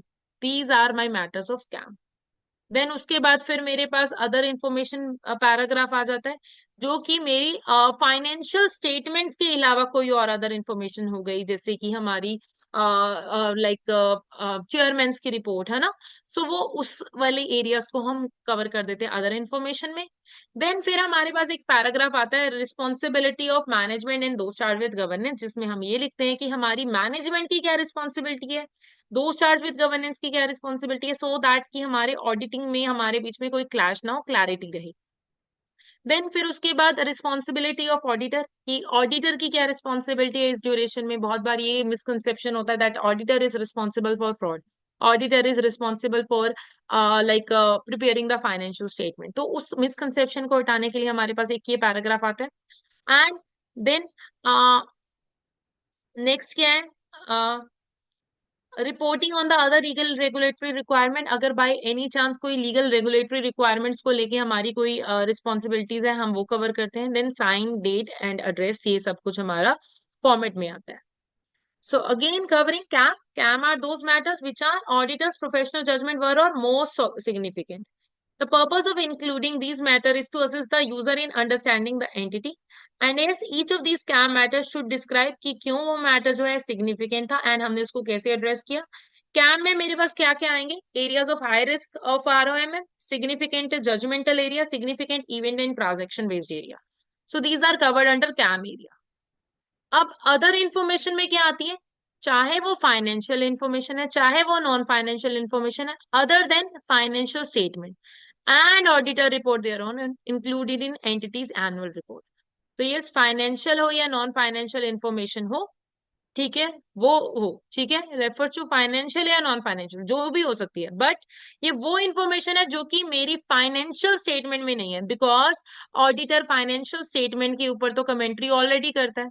सो क्या हो सकता है, जैसे कि आपको ऑलरेडी मैं बता चुकी हूँ, चेयरमैन की report, social environmental report, corporate governance का एरिया, जो कि मेरे फाइनेंशियल स्टेटमेंट्स के अलावा कुछ एरियाज होते हैं। फिर अब जैसे हमने बोला अनमॉडिफाइड का तो फॉर्मेट में आपको दिखा चुकी हूँ। तो मेरी मॉडिफाइड में भी मेरे आगे दो टाइप्स हो जाती हैं। एक ऐसी टाइप जिसमें कि मेरी रिपोर्ट मॉडिफाइड हुई है बट मेरा ऑडिट ओपिनियन मॉडिफाई नहीं हुआ है।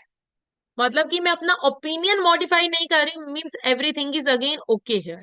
ये कब हो जाता है? जब मेरे पास कुछ डिफरेंट हुआ है एंड बट उस डिफरेंट को सही तरीके से एड्रेस किया गया है। इसकी कुछ एक एग्जांपल बता सकते हो कि कुछ डिफरेंट हुआ है एंड उसको अच्छे से एड्रेस किया गया है?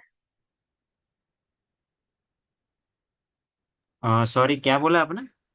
Modified audit report is of two हाँ। types. One is modified audit report without modifying the opinion. That means everything is okay in the financial statement, but there is something different in this report as compared to normal unmodified report. तो इसकी कुछ example बता सकते हो?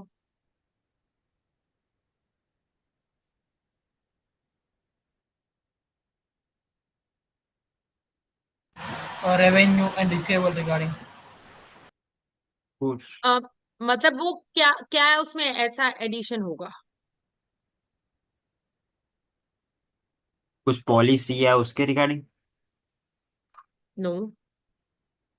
जैसे कि एक example आ गई आपके पास, material uncertainty regarding the going concern, हाँ। ठीक, तो आपने वो अच्छे से एड्रेस भी किया है पर, ठीक, तो क्या हो गया? गलत नहीं है but something different is happening. क्या करूंगी? मॉडिफाइड रिपोर्ट दे दूंगी, बट ओपिनियन मॉडिफाई नहीं करी। मटेरियल अनसर्टेनिटी है और मैनेजमेंट ने एड्रेस भी किया है एंड मैनेजमेंट ने उसकी अपनी फाइनेंशियल स्टेटमेंट अपनी ब्रेकअप बेसिस पे भी बनाई है, तो गलत तो नहीं किया but something different is happening. So in that case क्या हो जाएगा? Modified report without modifying the opinion. हाँ, यस, आ जाएगा। वाई? तो देख लो, मुझे लग नहीं रहा कि आप लोग रिवाइज कर रहे हो, या रिवाइज कर रहे हो तो मतलब पता नहीं याद नहीं रह रहा, रिटेन नहीं हो रहा, that is the case. But please make sure, ये तो बहुत इंपॉर्टेंट एरियाज हैं, बेसिक्स एरिया, इनको नहीं भूलना है। नाउ नेक्स्ट क्या है? Modified report with modified opinion. दूसरा केस क्या हो गया? रिपोर्ट भी मॉडिफाई हुई और ओपिनियन भी मॉडिफाइड हुआ। वो क्या होगा? दैट मीन्स फाइनेंशियल स्टेटमेंट में देयर इज पूरी समथिंग विच प्रॉब्लम इज है। नॉट ओके, विच इज हाँ। Something not okay, materially misstated. Right? So अब इनके केसेस हम करते हैं। Modified audit report without modifying the opinion, मैंने अपना ओपिनियन जो है वो मॉडिफाई नहीं किया है, तो उसमें मेरे पास क्या आ सकता है? Additional communication will modify the report without modifying the opinion. जैसे कि एक एडिशनल कम्युनिकेशन का पैराग्राफ जिसमें कि एक एग्जांपल मैं आपको बता चुकी हूँ, material uncertainty regarding the going concern, या फिर इसी में मेरे पास क्या आ सकता है? यूएमपी पैराग्राफ, या फिर इसमें आ जाएगा मेरे पास अदर मैटर पैराग्राफ। तो अब देखो, material uncertainty related to going concern क्या है, मतलब इस सेक्शन में मैं क्या कवर करूंगी कि यस कि there is some material uncertainty regarding the going concern and हमने उसका एडुकेट डिस्क्लोजर भी किया है that yes my financial statement are not prepared according to going concern, and हम नहीं बना रहे हैं गोइंग कंसर्न के अकॉर्डिंगली भी नहीं बना रहे हैं, सही ट्रीटमेंट दे रहे हैं। But to draw the attention of users we are adding this paragraph कि सबको पता चल जाए कि इसकी फाइनेंशियल स्टेटमेंट 12 महीने की नहीं बनी है, फाइनेंशियल स्टेटमेंट ब्रेकअप बेसिस पे बनी है। Now next is UMP paragraph. UMP क्या होता है, बहुत सारे बच्चों को कंफ्यूजन होती है यूएमपी में और कैम में। KAM is for listed company, KAM is for those matters जो कि ऑडिटर की जजमेंट के अकॉर्डिंगली सिग्निफिकेंट है, हाईली रिस्की एरियाज हैं, वो वाले। ये क्या है, ये और वो लिस्टेड में कंपलसरी है, जो मर्जी हो जाए, ये कंपलसरी नहीं है। ये भी क्या है कि यस कि ये वो मैटर्स होते हैं जो कि अप्रोप्रिएटली प्रेजेंट तो किए गए हैं, डिस्क्लोज भी किए गए हैं फाइनेंशियल स्टेटमेंट में डायरेक्टर्स के द्वारा, बट ऑडिटर के जजमेंट के अकॉर्डिंगली ये इंपॉर्टेंट है for the fundamental importance purpose for the users understanding for the financial statement. तो वो फंडामेंटली इंपॉर्टेंट है एंड ऑडिटर उन बातों का आपको एम्फेसाइज कराना चाहता है, दैट मीन्स एम्फेसाइज, ध्यान दिलाना चाहता है।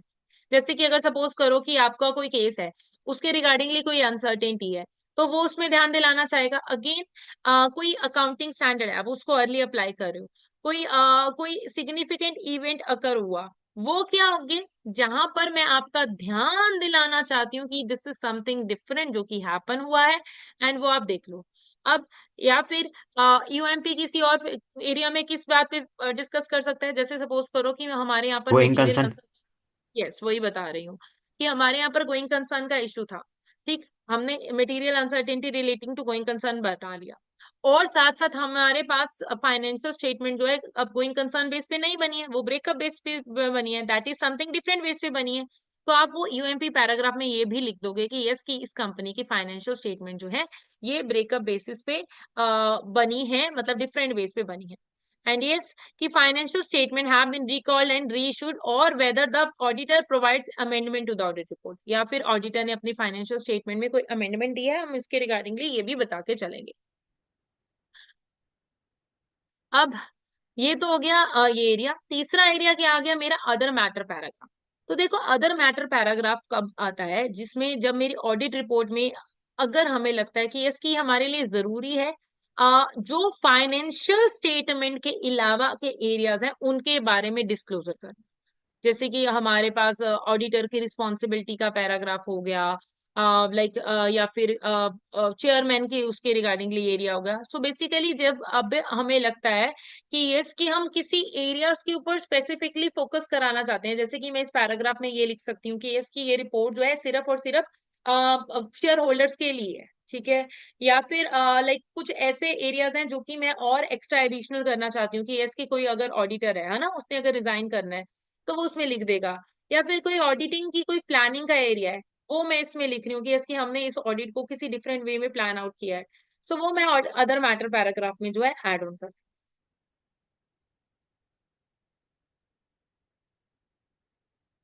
ठीक है, तो ये अब अगेन ये अदर लीगल रिस्पॉन्सिबिलिटीज के साथ भी ऐड ऑन सकता है, उससे डिफरेंट भी आप इस पैराग्राफ को ऐड ऑन कर सकते हो। Okay, yes. अब नेक्स्ट मेरे पास दूसरा केस क्या आ जाता है, modified report with modified audit opinion. मतलब कि मैं अपना ओपिनियन भी मॉडिफाई कर रही हूँ, दैट मीन्स फाइनेंशियल स्टेटमेंट में कुछ तो ठीक नहीं है। अब चार तरह के मॉडिफाइड ओपिनियन है, that means financial statement are not free from material misstatement. पहला केस तो ये हो गया। तो इसमें क्या हो गया, material but not pervasive. Material है, फाइनेंशियल स्टेटमेंट में कुछ लाइक मिस स्टेटमेंट है, that is misstatement is there, and वो मटेरियल भी है पर वो परवेसिव नहीं है, that means only one area is affecting. Only material means कि फाइनेंशियल स्टेटमेंट के एक एरिया, एक डिस्क्लोजर, एक आइटम में कुछ इशू है, देन उस वाले केस में मैं क्या करूंगी, अपना क्वालिफाइड ओपिनियन दे दो, that means I am qualifying that area. अब दूसरा क्या एरिया हो गया कि मटेरियल है एंड परवेसिव है, तो मतलब कि पूरी की पूरी फाइनेंशियल स्टेटमेंट ही खराब है, ऑल एरियाज, राइट। सो मेरी सारी की सारी फाइनेंशियल स्टेटमेंट ही खराब है, तो इस वाले केस में मैं एडवर्स ओपिनियन देती हूँ। अब दूसरा क्या है, that auditor is unable to obtain the sufficient appropriate audit evidence. तो अब उसको एविडेंस ही नहीं मिले, जब एविडेंस नहीं मिले तो पर वो केस क्या है, मटेरियल है पर परवेसिव नहीं है। दैट मीन्स कि ओनली वन एरिया है, वो मुझे पता है खराब है, बट उसके रिगार्डिंगली मेरे पास खराब है या फिर उसमें मिसस्टेटमेंट है या कुछ छूट गया, बट उसके रिगार्डिंगली मेरे पास एविडेंस नहीं है। तो मैं क्या कर रही हूँ, क्वालिफाइड ओपिनियन दे रही हूँ। एंड मटेरियल है बट वो परवेसिव भी है, मतलब कि सारा का सारा खराब है और उसके रिगार्डिंगली मेरे पास एविडेंस ही नहीं है। जैसे कि कुछ मैनेजमेंट ने रिस्ट्रिक्शन लगा दी स्कोप पे, वो एरियाज भी इसमें कवर हो जाते हैं। देन उस वाले केस में मैं क्या करती हूँ, डिस्क्लेमर ऑफ ओपिनियन जो है दे देती हूँ। मतलब कि मैं कोई ओपिनियन ही नहीं दे रही जिसके बेस पे मैं ये बोल सकूं कि financial statement are giving true and fair view. So this is a case of disclaimer of opinion. Fine. Yes. अब ओपिनियन के बाद हमारे पास नेक्स्ट सेक्शन क्या आता है, हमारा बेसिस ऑफ ओपिनियन सेक्शन। उसमें क्या होता है कि हम जो भी हमारे अकाउंटिंग स्टैंडर्ड्स हैं हम उसके बारे में रेफरेंस देते हैं कि यस कि हमने किन स्टैंडर्ड को फॉलो करके ऑडिट किया, एंड लाइक इन एरियाज के कारण मैं अपना ओपिनियन जो है दे पाया। So basis of opinion sections refers to the professional standard the auditor has followed in order to be able to form an opinion on the financial statement. When the auditor modifies an opinion, this section will also explain the reason why the opinion is modified, like which balance are misstated, which disclosure are missing or inadequate, which balance auditor was unable to obtain sufficient appropriate evidence and why. अब इस area को आप बहुत simple से chart से आप याद कर सकते हो कि अगर कोई मैटर जो है मटेरियल है बट वो परवेसिव नहीं है and financial statement are materially misstated, material but not pervasive, तो आप दोगे क्वालिफाइड ओपिनियन। एंड आपकी वर्डिंग क्या होगी, except for the matter describe in this financial statement are true and fair. ठीक। अब साथ में आप एक पैराग्राफ कर दोगे बेसिस ऑफ क्वालिफाइड ओपिनियन का उसके नीचे। अब मटेरियल है परवेसिव नहीं है बट मेरे पास एविडेंस भी नहीं आया, मैटर क्या होगा, क्वालिफाइड ही होगा। वर्डिंग भी यही होगी, except for this that financial statement are giving true and fair view, and फिर again basis for qualified opinion. अगर मटेरियल है और परवेसिव भी है, that means all area financial statement का, यहां पर क्या था, only one area, then financial statement में हम एडवर्स ओपिनियन देते हैं। एडवर्स मतलब कि पूरा का पूरा ही खराब है। एंड मेरी वर्डिंग क्या होगी, financial statement do not give true and fair view, ये एक वर्डिंग होगी। एंड फिर नेक्स्ट पैराग्राफ क्या होगा मेरा, बेसिस ऑफ एडवर्स ओपिनियन का। फाइन। एंड देन फिर उसके बाद अगर बाय एनी चांस मेरे पास एविडेंस ही नहीं आया, I was not able to obtain sufficient appropriate evidence, then फिर मैं क्या करूंगी, डिस्क्लेमर ऑफ ओपिनियन पैराग्राफ करूंगी। मैं अपना ओपिनियन डिस्क्लेम कर रही हूँ, क्यों, क्योंकि मेरे पास कोई एविडेंस ही नहीं है जिसके बेस पे मैं ओपिनियन दे सकती हूँ। तो that is I am giving my like disclaimer of opinion. And फिर मैं कोई लाइक ओपिनियन एक्सप्रेस ही नहीं कर पाऊंगी, and bases of disclaimer opinion जो है मेरा पैराग्राफ आ जाएगा।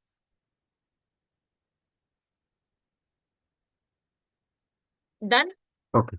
हाँ. नेक्स्ट अब लास्ट एरिया हमारा कंप्लीशन एंड रिव्यू का एरिया आ गया हमारे पास। सो कंप्लीशन एंड रिव्यू के एरिया में मेरे पास क्या क्या आता है, एक मुझे सब्सिक्वेंट इवेंट्स का ध्यान रखना है। सब्सिक्वेंट इवेंट्स क्या होते हैं, मेरी रिपोर्टिंग पीरियड के बाद के events. Even after reporting period. हाँ। देन एक हमने गोइंग कंसर्न का एरिया करना है, एक रिटर्न रिप्रेजेंटेशन का एरिया इसमें कवर करना है हमने। So subsequent events is an event occurring between the date of the financial statement and the date of audit report. मतलब कि फाइनेंशियल स्टेटमेंट बन गई इस दिन एंड अभी ऑडिट रिपोर्ट साइन होनी है। ठीक है, इस टाइम ड्यूरेशन के बीच में होने वाले इवेंट्स, ये दो तरह के इवेंट्स होते हैं, adjusting events and non adjusting event. This is my accounting area. तो अब मुझे ये देखना है कि यस ये एरिया एडजस्टिंग इवेंट्स में आएगा या नॉन एडजस्टिंग इवेंट्स में आएगा। So yes, adjusting event, these event that provide the additional evidence regarding the condition that are existing at the reporting date. तो मतलब लाइक ये वो इवेंट्स हैं जो कि मेरे रिपोर्टिंग डेट के कंडीशन से एग्जिस्ट रिलेट करें। Non adjusting events are the event are condition that which arose after the reporting period, जो कि मेरे रिपोर्टिंग पीरियड के बाद है। अब एडजस्टिंग इवेंट्स को मैं क्या करती हूँ, एडजस्ट करती हूँ। नॉन एडजस्टेड इवेंट्स को क्या करती हूँ मैं, डिस्क्लोजर करती हूँ। And again that depend upon की गोइंग कंसर्न इफेक्ट हो रहा है या नहीं हो रहा है। ये फाइनेंशियल स्टेटमेंट के एफआर वाले एरिया से लिंक हो गया। अब मेरी ना लाइक इन एरियाज के रिगार्डिंगली एक एक्टिव ड्यूटी होती है, एक पैसिव ड्यूटी होती है। ये मेरा ईयर है, ठीक। इस दिन मेरी फाइनेंशियल मेरा रिपोर्टिंग पीरियड है। अब रिपोर्टिंग पीरियड के बाद होने वाले इवेंट्स हो गए मेरे जो ये इवेंट्स है ना। सो अब इस दिन मेरी ऑडिट रिपोर्ट जो है क्या कहते हैं साइन होनी है। इस दिन तक तो मेरी है एक्टिव ड्यूटी। इसके बाद अगर कोई इवेंट मुझे पता चल जाए फिर मेरी है पैसिव ड्यूटी। पैसिव ड्यूटी मतलब कि मुझे इस टाइम पे कोई मेहनत नहीं करनी। I won't be finding evidence, but yes if I get to know anything then I can request management to change those area. I can request them to correct those areas and I can check that is whether due to that कि मुझे अपना opinion में कोई effect करना है या फिर like कुछ पब्लिक स्टेटमेंट इशू करनी है। That is not my active duty. अब इन एरियाज के रिगार्डिंगली मैं क्या कर सकती हूँ अगर मुझे कुछ ऐसा इवेंट पता चल जाए। तो पहले मैं मैनेजमेंट को इंक्वायरी करूंगी, मैनेजमेंट के प्रोसीजर्स को चेक कर सकती हूँ, मैं minutes of the meetings check कर सकती हूँ, मैं अकाउंटिंग रिकॉर्ड चेक कर सकती हूँ कि हाँ ये कैसे फोरकास्टिंग किया गया है। मैनेजमेंट से रिटर्न रिप्रेजेंटेशन ले सकती हूँ कि इसकी मैनेजमेंट ने सच में मुझे वो सारे इवेंट्स बता दिए हैं, कुछ मिसिंग नहीं रह गया है। मैं लीगल एडवाइजर से पूछ सकती हूँ दैट यस अब इस केस में क्या मुझे लाइक अपना नेम वापस लेना चाहिए। Cash book after the year end में चेक कर सकती हूँ, sales price of the inventories वगैरह चेक कर सकती हूँ। So these are the events which are gonna to give me hint like या फिर ये वो वेज हैं जिससे कि मैं ये आगे फर्दर प्रोसेस जो है करा सकती हूँ। अभी तक कुछ पूछना हो? वो सिर्फ एक बार एक्टिव और पैसिव ड्यूटी वाला फिर से बताओ ना। देखो एक्टिव ड्यूटी क्या है कि जिस दिन तक फाइनेंशियल स्टेटमेंट में मतलब ये ऑडिट रिपोर्ट मैंने साइन नहीं की है ना, हम्म, ये डेट है मैंने ऑडिट रिपोर्ट साइन की है, हाँ। ठीक। तो इस दिन मैंने ऑडिट रिपोर्ट साइन की है। तो इस दिन साइन करने के केस में लाइक तब तक इससे पहले अगर मुझे कुछ पता चल गया तो ऑब्वियसली मैं क्या कर सकती हूँ चेंजेस कर सकती हूँ। तो मेरी एक्टिव यस। ड्यूटी है देखते रहना। अगर मेरी जब ऑडिट रिपोर्ट बाद में साइन होगी तब तो मेरी ड्यूटी ही नहीं है, मैं अब एक ही लाइक उसको लेके थोड़ा ना बैठ सकती हूँ। हाँ। ठीक है, तो that is my passive duty. Okay.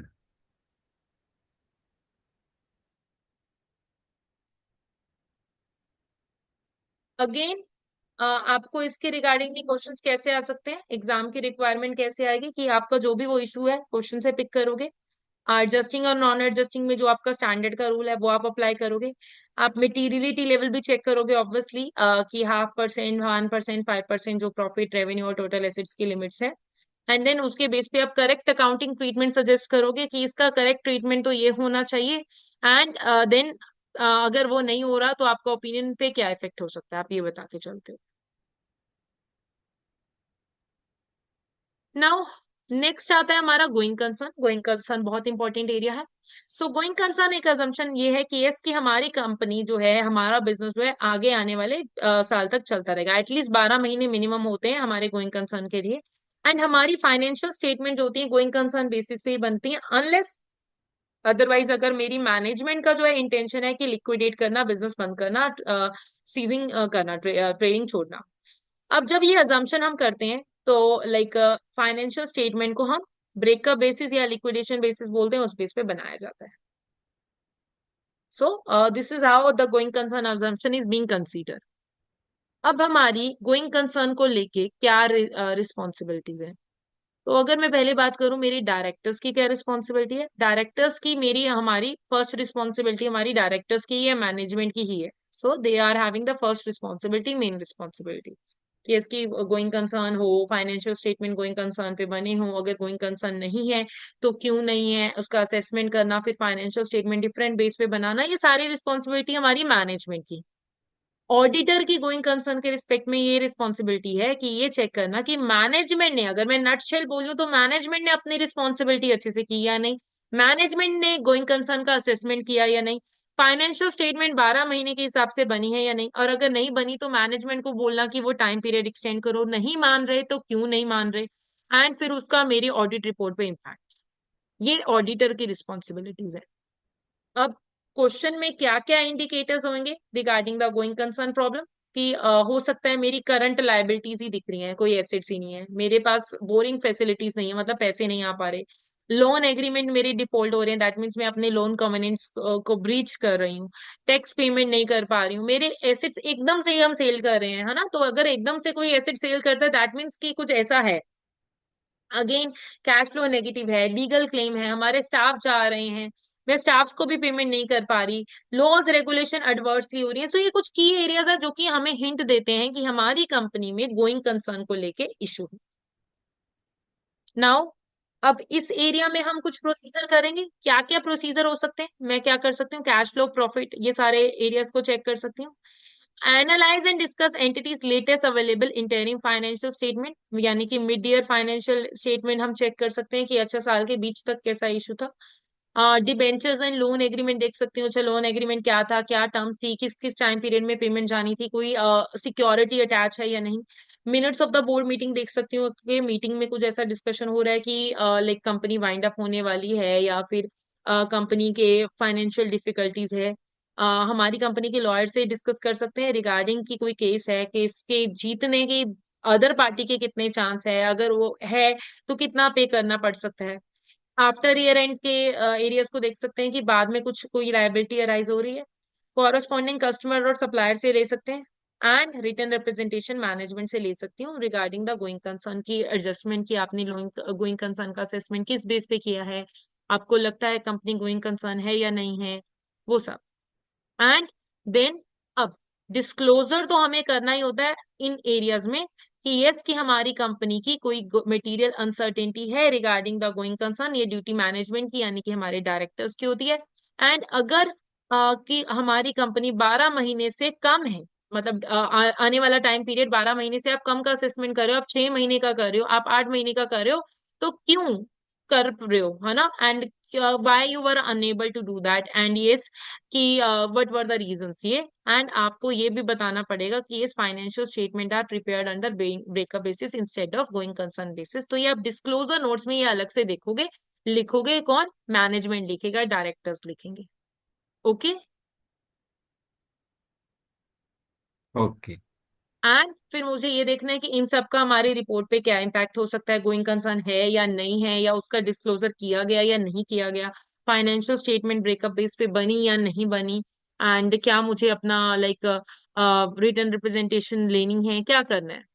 सो अब रिटर्न रिप्रेजेंटेशन क्या है, that is the return statement by the management. मैं मैनेजमेंट से रिटर्न में ले रही हूँ सो दैट की कुछ मैटर्स पे मैं कंफर्मेशन ले सकूं, so that I can get confirmation and support with the other evidence. तो लाइक दूसरे एविडेंस के साथ ये चलती है, ये अकेला सोर्स नहीं है। बट अगर बाय एनी चांस मेरे पास कोई और सोर्स ऑफ एविडेंस नहीं है तो written representation can be use, but it's not a substitute of other evidence कि आपने ये ले लिया और ये नहीं, हम कह सकते कि कोई और एविडेंस की जरूरत नहीं है। So written representation cannot be substitute for more reliable evidence and should be available and do not constitute the sufficient appropriate evidence on their own. क्या क्या प्रोसेस है रिटन रिप्रेजेंटेशन को लेने के, कि मुझे पहले तो ये देखना पड़ेगा कि वो कितने रिलायबल हैं। एंड यस अगेन मुझे ये देखना पड़ेगा कि क्या ये एविडेंस दूसरे एविडेंस के साथ इनकंसिस्टेंट हो रहे हैं।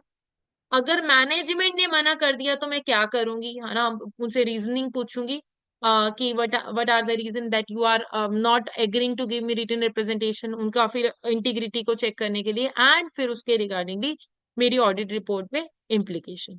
द लास्ट वन इज कि मुझे ओवरऑल रिव्यू करना है फाइनेंशियल स्टेटमेंट को before review forming the opinion financial statement deciding wording of audit report. Auditor should conduct an overall review. तो देखो मेरा ओपिनियन देने से पहले मुझे क्या करना पड़ेगा, ओवरऑल चेक करना पड़ेगा फाइनेंशियल स्टेटमेंट के लेवल पे। क्या चेक करूंगी, लाइक कि फाइनेंशियल स्टेटमेंट का रिव्यू, उनके एनालिटिकल प्रोसीजर, या फिर कोई एक ऐसी अनकरेक्टेड मिसस्टेटमेंट तो नहीं है, मैं ये चेक करूंगी। ये मुझे चेक करना है। Anything till now?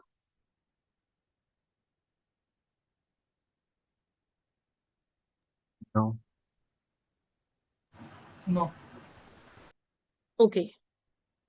सो सी आपका थ्योरेटिकल बेस्ड एरिया तो हो गया है ओवर। हम कमिंग लेक्चर में जो है हम एक पास्ट पेपर जो है वो कवर करेंगे, एक दो लेक्चर्स करेंगे, दोनों में एक एक पास्ट पेपर कवर करेंगे।